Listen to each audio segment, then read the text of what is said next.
Welcome to Digital Lifestyle Show 582. A little bit different this week. Rich and Gary aren't here, but I wanted to make sure I still bring you a show, so it's going to be a bit shorter as it's just me talking. But I wanted to tell you about the latest updates from the Windows Insider team, and that is the news that the beta and the dev channel are now split and they've gone off the separate ways. So we're going to be talking about that, and the new builds are in there, plus some other news as well. I've got a couple of videos I want to talk about, and some app news. Microsoft talking about updated apps that we did briefly mention last week, and I wanted to mention that again this week. So what's changed?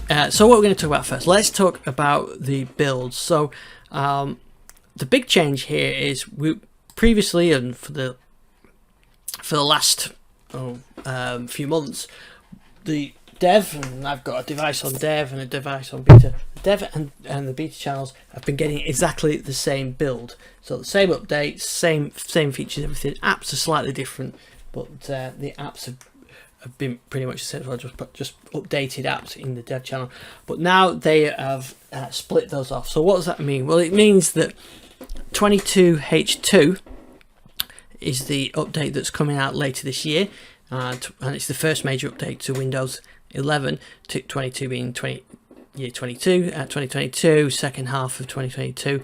I think this is pretty much done now, and so they split that. So the beta channel is going to stay focused on testing updates for 22H2 on here, and the dev channel is going to get things from the future builds of Windows and future features. And in fact, they've introduced a new feature in 22 in the dev channel, which we'll look at later. But what it means is that 22H2 is pretty much done. Whether the build 22621 is the final build, I'm not quite sure. We may get a few more builds before they get to that sign off. It could be that they stick with 22621 and then just do incremental updates as patches. So we've had that in the past where it's a .100, .200 and so on. So whether that's going to happen, we'll have to wait and see. But what it means now is that 22H2 is almost done, and that's what the beta channel's on. Then that'll go to release preview, and then it'll go in the general release. I'm still guessing that that will be later in the year, maybe September time before that gets released, and so we'll have a bit of time for testing in the beta channel. Although it's been in the beta channel for some time, but I think there's going to be a bit of a delay now while that just gets tested. So what does that mean for this particular build? Well, if you're on the beta channel, you got 22621, which has got the release notes here. You can get it as an ISO directly from Microsoft, so which means you can do a clean install. You can start from scratch, be it virtual or a physical device. You can get an ISO and do an in-place upgrade, or you can do a clean install and start testing this build. Quite good if this is the final build, and then you can start testing with a clean platform. It sometimes works better if you start from scratch, and well, Windows usually does work better if you start from scratch. So yeah, you can get that. There's no watermark as well. You'll notice on my machine, no watermark in the bottom right hand corner. Microsoft say that doesn't mean to say that it's the final build, but it's a good pointer that they're on that track. So the watermark's gone, and the other changes are actually common to the dev update as well. They fixed some speech improvements and some file explorer issues, especially when working with Google Drive and right clicking with Control Delete, it will crash Explorer. So those things those have been fixed in this build. I had no issues with this build so far. I've not really had any issues with the recent builds anyway. It's working fine on my Surface laptop too. There's actually quite a lot of changes in 22H2. I'm just currently going through the process of getting a video together, and there's a lot of things that are in there. It doesn't seem like it when you start digging around. There's quite a lot of things in there. New task manager, for example, the swipe up for the start menu. That's this kind of, so you can go on there and swipe up gestures and things like that. The file explorer updates with the home page and things like that. So I'll do a separate video of that in the next couple of weeks as Microsoft kind of finalize those features, because they have pulled out a few features recently, so I don't want to do it too soon. in case that they pull out some features that I include in the video, like the collapsed taskbar in on the touch menus on the touch version. So this bar was collapsed, and they pulled that feature, and hopefully that will come back soon. But it's not in these builds. So that's the 22H2, and I think 22621 is the first of the builds that's getting ready for release of that. Where things get a bit more interesting is over on the dev channel, and I've actually fired up a virtual machine of the dev channel here. You can see my machine here, and there was one thing I wanted to show you, that new feature that they've introduced. If you find something like it's well, let's get to the blog post. I'll get to Microsoft's blog post with suggested actions, they call it. And if you find something like a phone number or a date and time, and put it onto the clipboard, copy it, it will then give you a UI that will suggested action with it. I think you've seen this kind of thing on mobile platforms for some time. So if I get, say, a phone number, now what I found on this is this only worked when I set my virtual machine to US English. When I was setting UK English, it didn't work at all. So obviously Microsoft are rolling that out. But if I right click on there and do copy, you see you've got this menu there where you can call the number using Edge or phone link. And if I get a date or time, that allows you to schedule a meeting. I don't know whether I've got something with a date and time on here. I don't think a year would do it. No, let's open date and time while we're talking, and I can show you what I mean. But this idea that as it goes onto the clipboard, it's aware of the context of what you're doing and how you could use that. So that's a new feature, and that is something that won't be in 22H2.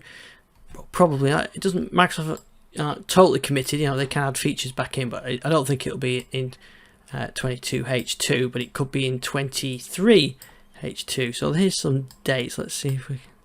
These smart actions or suggested actions obviously work with things that you can do. So it's not going to work on a past date, it works on a future date. So that's the kind of thing. So that's a new feature that's in this build. Aside from that, I don't think there was a huge amount. The features were pretty much the same. So the fixes were pretty much the same as the 22H2 build, the beta channel. So they fixed some issues with taskbar and file explorer. They have updated the icons in Windows Recovery. So I'll try and drop a screenshot of them because I did try and grab those as well. So they've gone over the sort of the Windows 8 style ones and in with the Windows 11 ones as well. There is some known issues like anti-cheat software may crash your PC if you've got that, and some issues with live caption. There's no ARM version of this as well, so it's pity Richard's not here because he would be very I know what he thinks about ARM and Windows 11 and Microsoft's efforts with it, but they hope to offer that soon as well. So that's Dev. So Dev has gone off on these future builds now, and you can't just switch from Dev back to Beta. The only way you could do it would be to roll back to the Beta channel, to roll back this build to the previous one, and then switch. And you've got that 10 days to do that. So make sure you're on the right builds at the right time. That's the definite thing to do at the moment. So that's the state with that. So what we're looking at now in these new higher builds is things probably that could be in next year, but doesn't mean to say they will be. Things like sets have been shown in the past, and we've tested those for weeks and they've never turned up. Some features have been announced like tab browsing and aren't available to test at all. So we will see. But that's what they are. I did try something else this week as well. I regularly do the hands-on video with all the builds, which will show you the new feature. I did try a fun little thing of doing a 1-minute video of what's changed in this build as well. So if you don't want to watch one of my 5-10 minute videos of what's changed in this build, then just check out that 1-minute video. I may try a couple more of those just to see how well they work. But anyway, a bit of fun on there. I also have got another video to show the new sound recorder. So I think I did we did talk about this last week, but yeah, I've updated. I've recorded a new video with Sound Recorder, this new Sound Recorder. So it's quite a nice looking app actually.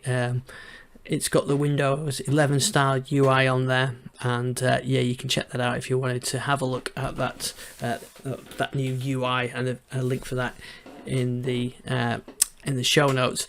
And Microsoft actually did do a blog post about the apps. I think we touched on this last week, but talking about the redesigned apps. So we've got the new Notepad and the new Paint and the updated Photos app and Snipping Tools, music app and clock and calculator. So some of those are rolling out now. The photos and things like that are rolling out depending on which channel you're on.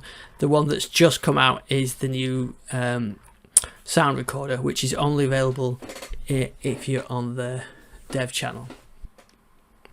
One other thing I did want to mention as well, we're talking about apps, is that Microsoft Teams is now available in the Microsoft Store. So this wasn't available up until now actually. I think there was a version for Windows 10 for SMO, if I remember rightly, but that's actually in the store now. So rather than having to go and download it, I think it was teams.microsoft.com/download, you can now pick this up directly from the store.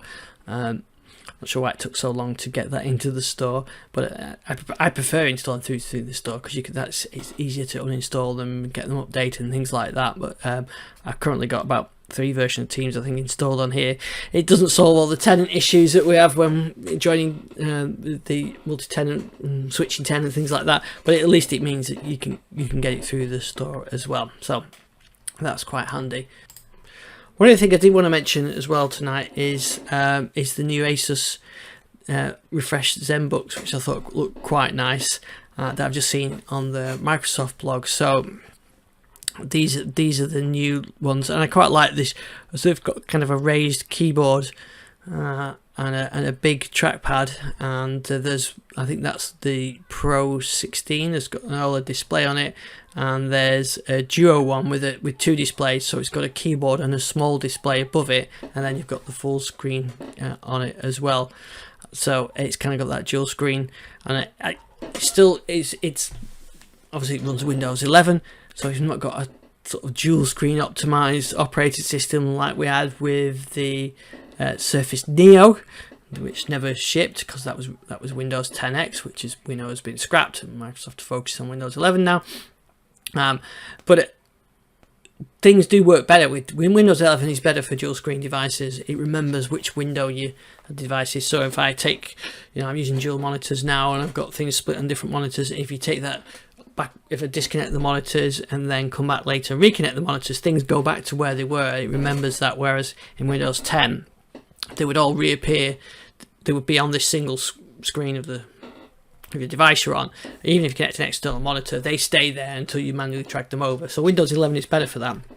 So hopefully that would mean that these dual screens look good. They can actually make use of these dual screens on here, because I think that is quite a nice little or a nice looking device on there with a keyboard. So interesting specs as well. 12th gen i9 processor, RTX 3050 Ti GPU from Nvidia, Windows Hello, quite premium devices. But yeah, it's good to see OEMs coming up with different form factors. I'm kind of pretty much happy with this Surface Laptop Studio that I'm using now, or Surface Laptop Studio. I use it all the time in laptop mode, but it is quite nice in tablet mode in the evening, just to flatten it down. This keyboard sort of tilts down, it goes into flat, and it's a big tablet, and it's pretty good for that, especially for web browsing. You can sit on the sofa and read and scroll with using the touch. So I think it's actually quite a nice device for that. So I quite like the I'm really enjoying using this Surface Laptop Studio. It's a great device. I know I've not mentioned it for a couple of weeks, but yeah, it is a really nice device, and it's great for Teams calls. Camera's really good on it as well, so I'm really loving using that.